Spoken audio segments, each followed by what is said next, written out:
Winter is back, folks. It's nymphing time, it's grayling season, and I'm going to come straight in with the hare's ear bug.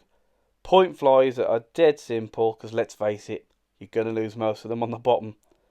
So I'm going to come in with some micro glint tinsel in antique gold, just to create a hot spot.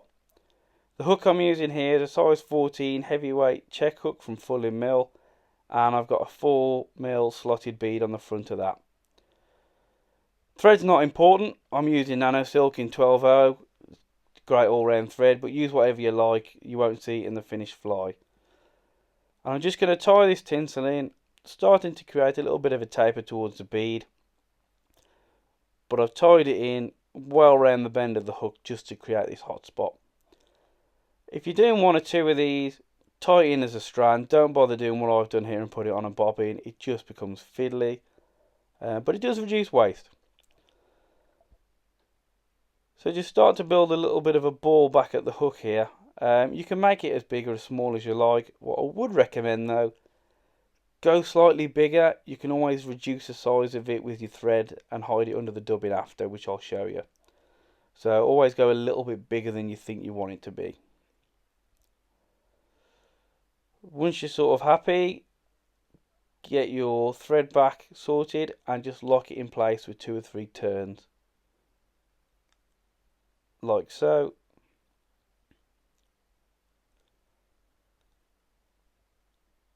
And I like to go back up to the bead and back again just to continue building that nice taper.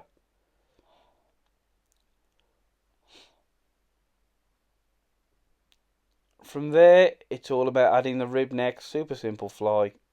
And this ribbon material, particularly the colour in this March brown, is absolutely stunning. It's like a tarnished bronze colour. It sticks out without being too glary. And for flies like this with sort of heavy dubbing, I use 0.2mm rib just so it sticks out a little bit more. So I'm going to tie that in just to the top of my hot spot without going onto it. And again back up to build that taper.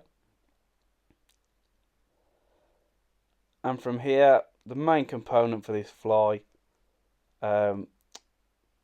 after I put Stephen Shorrock's tacky wax on, shout out to Stephen, thanks for that mate, is this Fulham Mill hair dubbing in yellow. It's absolutely cracking.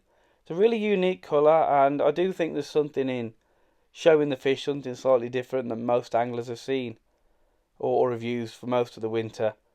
So this nice little mustard colour is something a little bit different. So I'm going to generously dub that onto the thread. It's a big bold pattern, there's no need to be sort of shy with this. So I'm going to make sure I've got a nice thick noodle, and I'll start to wrap it just above that hot spot, making sure I'm not leaving a bit of black thread showing though. And I'll try and increase the size of that noodle a little bit as I get towards the bead. I need a little bit more here just so I'm right up towards the bead. That's perfect. You can already see the guard hairs in this thing going absolutely mad. And they come in with that rib, counter rib it with a fair bit of tension. I'm just going to come through that dubbing. Doesn't matter if I trap any fibres at this point. It's a rough and ready fly. You can tie these off like 5 minutes per fly once you get into the swing of things. Just tie that off there at the bead. Give it a cut or a little twiddle to break the rib off. And I like to pull off some of the excess fibres here. We don't want it too crazy. And then all you're left with is a thorax. So I'll put some more wax back on the thread. And the thorax material, I like a nice contrasting colour.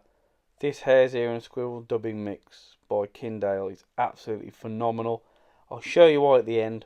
Please stay and watch the end just for the little party trick with this dubbing. But again, a nice thick noodle first. Don't be shy. Wrap that just so it tapers nicely from the body to the bead. It's a step I see a lot of people get this wrong, either use too little or too much. Just make sure it's a nice taper. Get that in at the bead there. And that's your finished fly. Get your whip finish tool. You can varnish your thread first, but quite frankly it doesn't matter when the thread hides behind a bead like this. And trim your thread off. Get a little dubbing brush now just to tease out some of the fibres. You can see the thorax pulls out nicely. And that Argentine hare doesn't need any encouragement to look any buggier than it does. But here's the party trick, folks. Lights off. Think you're at the bottom of a deep pool in the middle of winter. Look at that thorax dubbing, how it reacts under UV light. Bit of winter sunshine and you can imagine that goes absolutely crazy under the water. Really love this pattern. Can't wait to fish it some more this winter. So get out there guys, give it a try. Let me know how you get on. Thanks for watching.